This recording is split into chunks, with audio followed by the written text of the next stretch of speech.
تخيل ان في شركة بدأت من مكتب صغير في نيويورك. واحد مهاجر ألماني قاعد يشتغل في بيع وشراء أوراق ديون قصيرة الأجل، وبعد أكتر من 150 سنة نفس الشركة دي بقى ليها رجال جوه قلب الحكومات والبنوك المركزية ووزارات المالية والمؤسسات الدولية ولحظات الانهيار الاقتصادي الكبرى في العالم. الشركة دي اسمها جولدمان ساكس.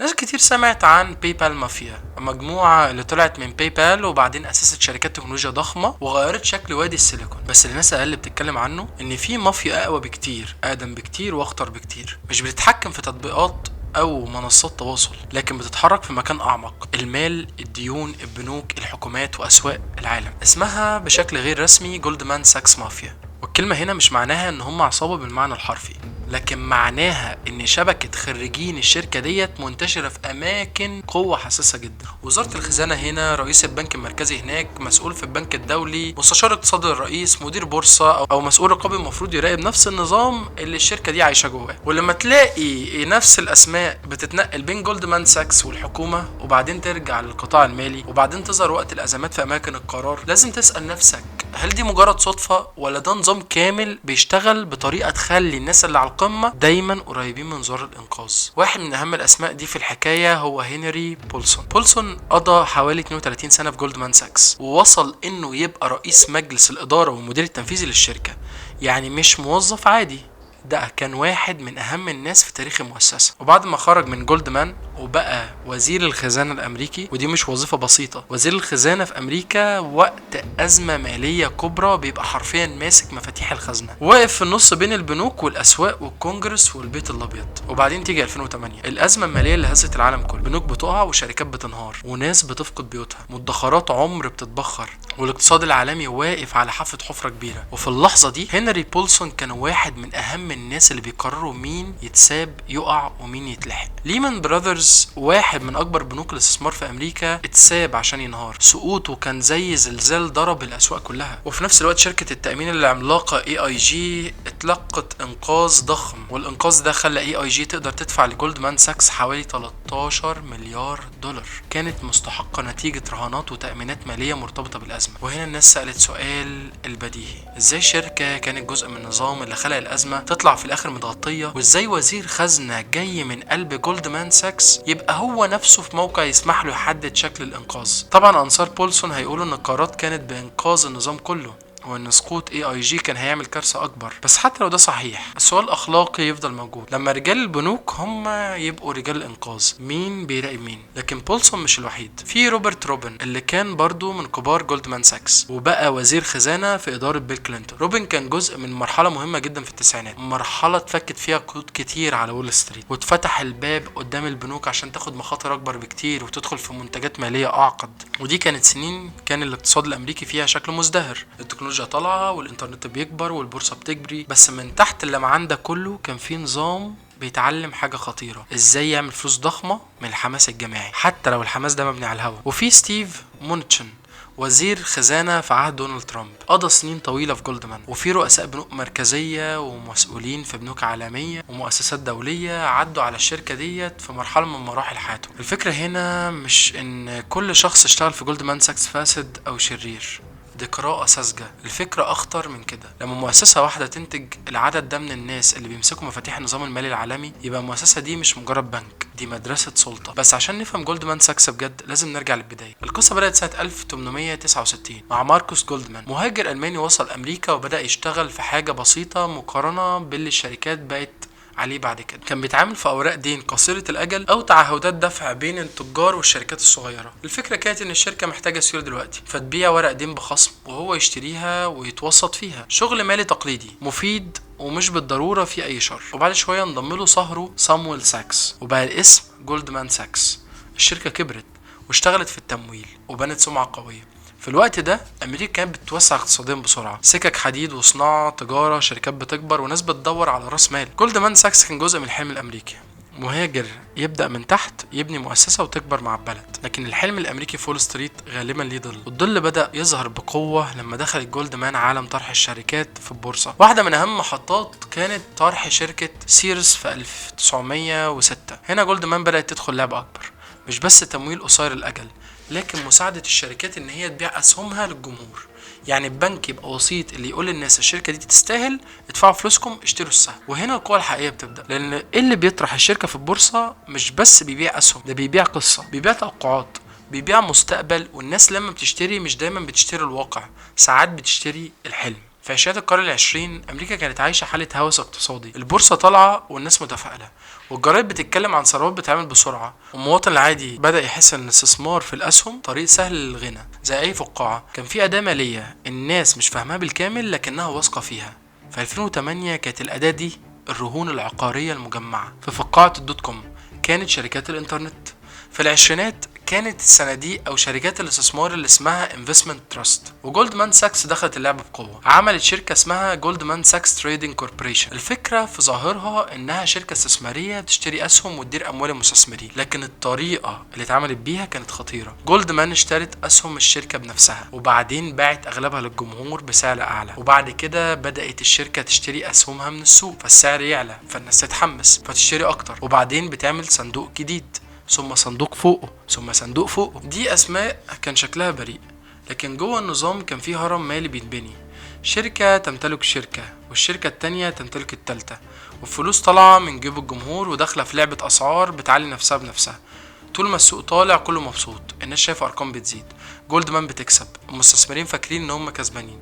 لكن المشكلة في أي هرم إنه محتاج ثقة مستمرة. أول ما الثقة تهتز كل دور يقع على اللي تحته، وده اللي حصل في نيويورك 1929. البورصة وقعت والثقة اتبخرت، والناس اللي كانت فاكرة انها راكبة موجة ثراء اكتشفت ان هي واقعة على الارض من ورا. جولدمان خسرت خسائر ضخمة، لكن اللي يلفت النظر ان الكارثة دي رغم انها ضربت سمعتها لكنها كمان مسحت منافسين كتير اصغر منها. شركات مالية صغيرة اتكسرت تماما، مستثمرين اتدمروا، لكن جولدمان فضلت. اتوجعت لكنها عاشت. وفي وول ستريت انك تعيش بعد الكارثة احيانا اهم من انك تكسب قبلها. بعد الكساد العظيم امريكا دخلت مرحله تنظيم اقوى. الدوله حاولت تمنع تكرار الجنون اللي حصل، اتحطت قوانين تفصل بين انواع البنوك وتحد من المخاطر، وتمنع البنوك من اللعب باموال الناس بنفس الطريقه. لسنين طويله النظام المالي بقى اهدى نسبيا، لكن وول ستريت ما بينساش، طول الوقت بيدور على ثغره، منتج جديد، طريقه جديده يحاول بيها الطمع الجماعي لارباح خاصه. ونقفز بقى للتسعينات.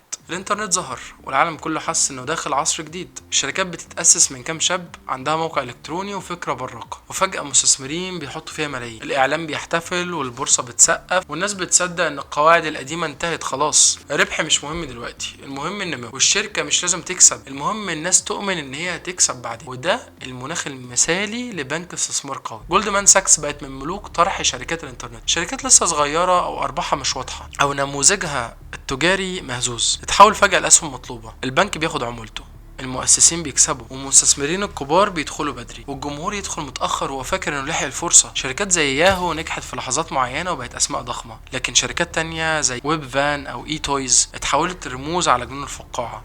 الفكرة مش ان كل شركات الدوت كوم كانت فاشلة، الانترنت فعلا غير العالم، لكن وسط الثورة الحقيقية كان في كمية هايلة من الوهم، والبنوك بتعرف تبيع الوهم كويس. ولما فقاعة الدوت كوم انفجرت في بداية الألفينات الناس العادية دفعت الثمن.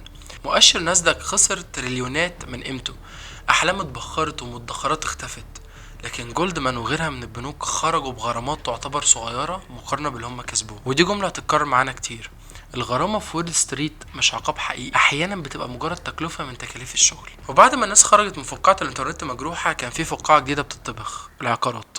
في امريكا البيت مش مجرد مكان بس تعيش فيه، بيت جزء من الحلم الامريكي. فكرة انك تشتري بيت وتستقر وتبني عيلة وتدخل الطبقة المتوسطة، البنوك وشركات الرهن فهمت ده كويس، وبدل ما تفضل معايير الاقتراض صارمة زي زمان بدأت المعايير ترتخي. ناس كتير خدت قروض عقارية وهي مش قادرة تسددها فعلا، بس بدل اسعار البيوت طالعة الكل كان عامل نفسه مش شايف. البنك يدي قرض والقرض يتباع يتحط مع قروض تانية في حزمة، الحزمة تتحول لورقة مالية، الورقة تتباع لمستثمرين حول العالم، وبعدين تتحط فوقها طبقات تأمين ورهانات اسمها كريدت ديفولت سوابس. في النص بنوك زي جولدمان ساكس بتصمم وتبيع وتراهن وتتحوط.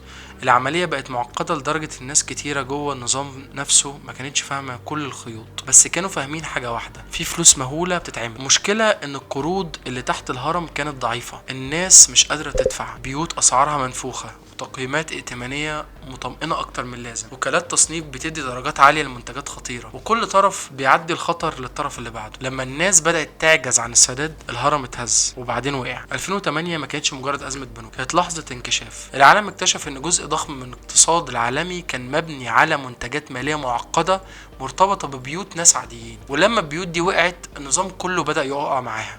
هنا ظهر السؤال الأخلاقي الأكبر حول جولدمان: هل كانت الشركة بتبيع منتجات العملاء وفي نفس الوقت تراهن ضدها؟ هل كانت عارفة ان حاجات معينة سيئة ومع ذلك بتسوقها؟ وهل كانت شايفة ان الانهيار جاي وبتحاول تطلع منه على حساب ناس تانية؟ في جلسات الكونجرس السؤال اتقال بصيغة بسيطة ومباشرة: انت بتراهن ضد المنتج اللي بتبيعه ومش حاسس بمشكلة؟ والردود كانت دايما مالية وقانونية وتقنية: احنا صناع سوق، احنا بندير المخاطر، العملاء مؤسسات كبيرة، المنتجات معقدة، وكل طرف مسؤول عن قرار. بس المواطن العادي مش سامع كده. المواطن العادي شايف ان البنوك كسبت وهي طالعه، تم انقاذها وهي نازله، وهو اللي دفع الفاتوره. وده اللي خلى 2008 نقطه غضب عالميه من امريكا لاوروبا. الناس شافت النظام مش عادل. لو انت شخص عادي وخد قرض غلط بيتك يضيع، ولو انت بنك ضخم واخدت مخاطر تهدد العالم الحكومه تروح تلحقك. في جمله اتشهرت وقتها: too big to fail، اكبر من انه يسقط، بس معناها الحقيقه عند الناس كان اكبر من انه يتحاسب. وجولدمان ساكس خرجت من الازمه وهي مكروهه اكتر من اي وقت فات.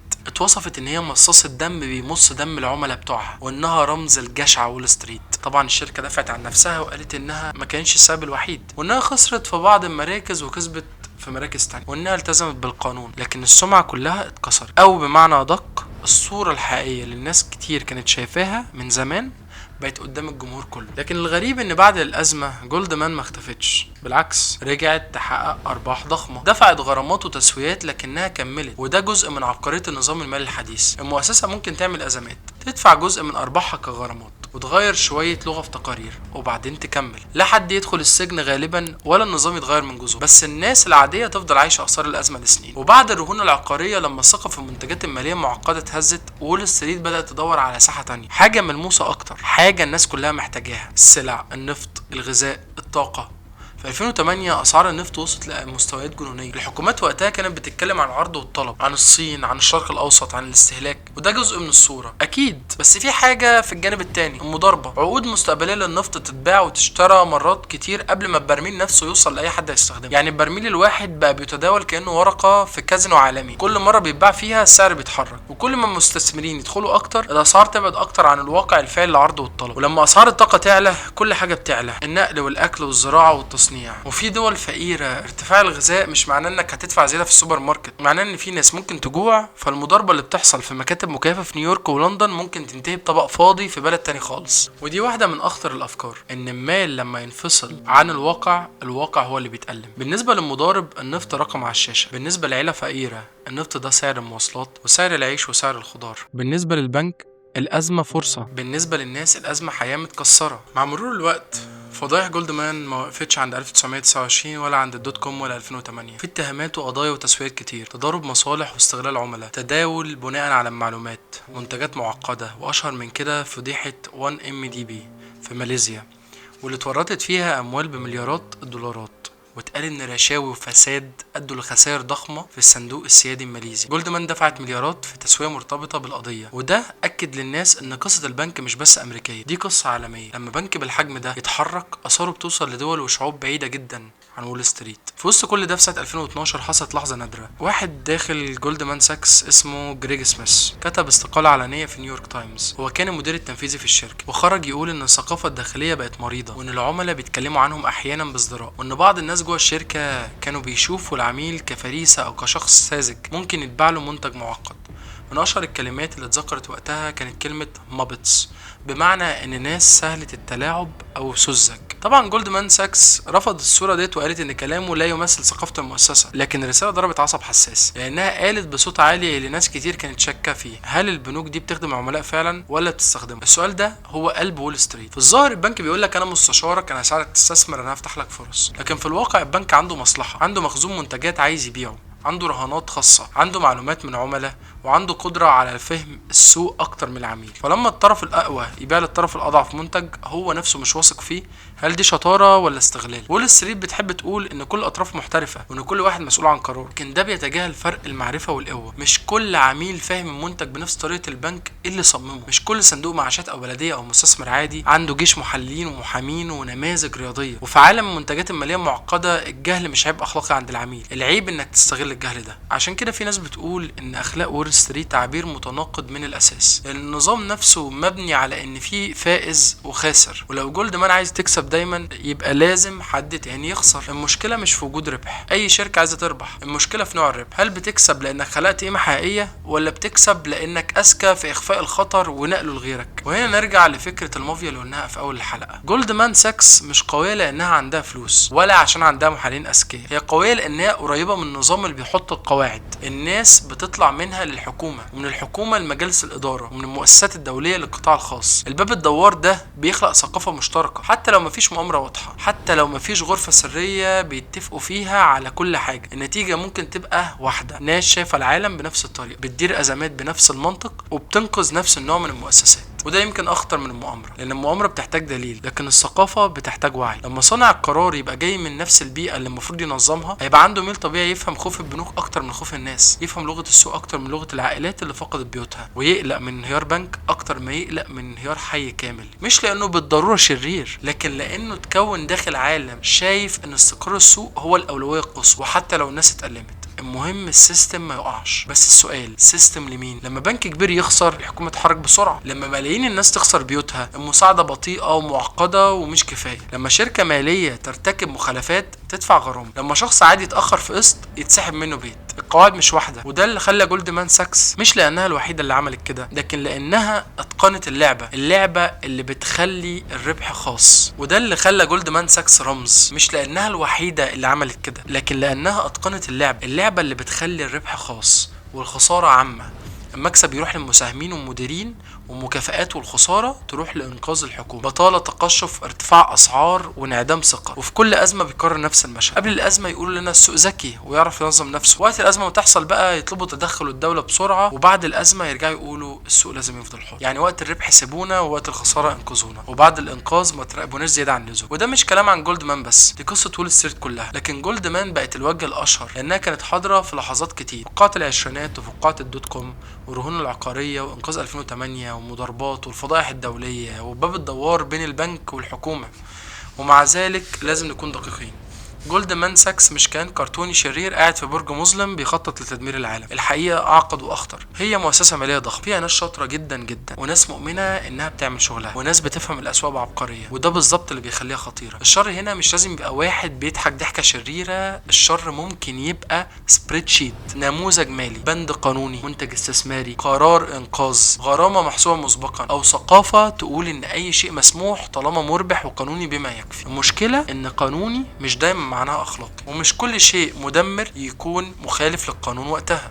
احيانا القانون نفسه اتكتب او اتفصل او اتخفف بطريقه تخدم الاخر، واحيانا المنتج المالي يبقى قانوني لكنه مصمم بحيث اللي فاهمه يكسب واللي مش فاهمه يشيل الخساره. في النهايه حكايه جولدمان ساكس مش بس حكايه بنك، دي حكايه شكل من اشكال السلطه في العالم الحديث. زمان السلطه كانت تبان في القصور والجيوش والاعلام، النهارده جزء كبير منها قاعد في غرف التداول ووزارات ماليه وتصنيفات ائتمان ومؤسسات الانقاذ الدولي. القرار اللي بيتاخد في بنك استثمار هناك ممكن يرفع سعر الغذاء هنا على ناس في قاره تانية، والرهان اللي يتعمل على منتج مالي ممكن يضيع بيت عيله، والشخص اللي كان مدير في بنك ممكن بعد سنين يبقى مسؤول حكومي يقرر مصير نفس البنوك. وده اللي يخلي السؤال مش هل جولدمان ساكس بنك شرير، السؤال اهم ازاي بنينا نظام يخلي مؤسسه ماليه واحده تقدر تكسب من الفقاعه وتنجو من الانفجار وتدفع غرامه بعد الكارثه وبعدين ترجع اقوى. ازاي بقى طبيعي ان اللي صمموا اللعبه يبقوا هم نفسهم الحكام وقت الازمه، وازاي بقى مقبول ان ملايين الناس يدفعوا 8 قرارات ما شاركوش فيها، بينما اللي اخدهم مخاطر يطلعوا بمكافآت ومناصب جديده. فكل مره تسمع اسم جولدمان ساكس ما تفكرش في بنك بس، فكر في شبكه، مدرسه، عقليه، نظام كامل بيكافئ الذكاء المالي حتى لما ينفصل عن المسؤوليه الاخلاقيه، نظام يقدر يحول البيوت لرهانات والغذاء لعقود والنفط الارقام على الشاشه والعميل لفرصه والازمه لمصدر ربح. وفي الاخر لما التراب يهدى والناس تكتشف ان هي خسرت بيوتها او مدخراتها او فرصتها، تلاقي نفس المؤسسات لسه واقفه، نفس الاسماء لسه بتتنقل، نفس اللغه لسه بتتقال، ونفس الدرس لسه ما فيش حد تتعلمه، لان في وول ستريت الهزيمه الحقيقيه مش انك تخسر فلوس، الهزيمه انك تتحاسب. وجولدمان ساكس عبر تاريخ طويل من الفقاعات والازمات والانقاذات اثبتت انها مش بس بتعرف تكسب، دي بتعرف تنجو. واحيانا في عالم المال النجاه بعد الكارثه هي اعلى درجات القوه. وفي الاخر لو عجبتكم القصه يا ريت ما تنسوش تعملوا لايك وسبسكرايب في القناه، واستنونا في القصه الجايه ان شاء الله. سلام.